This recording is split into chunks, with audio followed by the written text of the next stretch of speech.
So it's no secret that over the last month or so, there have been several very high-profile plane crashes that have occurred in the United States and just over the border in Canada, including the one yesterday that flipped over upon landing, with miraculously everyone aboard surviving.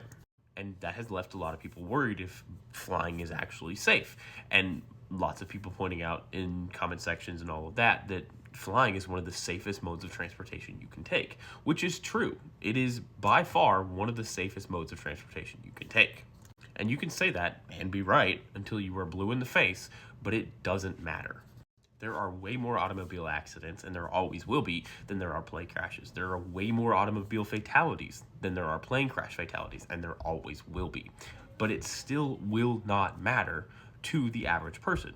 You see, plane crashes, by nature, are terrifying. You are not in control of that plane. You have no say in whether or not that plane goes up or goes down or goes fast or goes slow. You have absolutely no control over the situation. You have taken away a person's ability to control what is happening and given it entirely in trust to another person. Even on a base level, people understand when they get into a car that they are accepting the risk to themselves and from others to themselves. They understand that. They are the ones in control of that motor vehicle. In planes, it is different.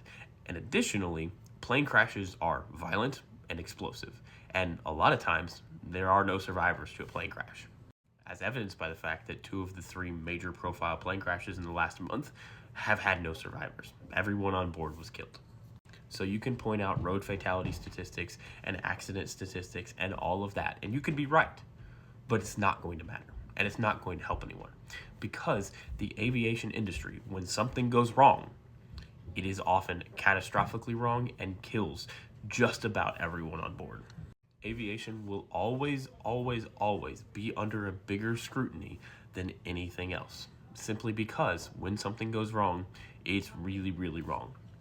Calling for more aviation regulations is the correct move. Calling for better air traffic control procedures is the correct move. Just because it's the safest form of travel doesn't mean it can't be safer, and we can't have tragedies like the last 3 stop happening.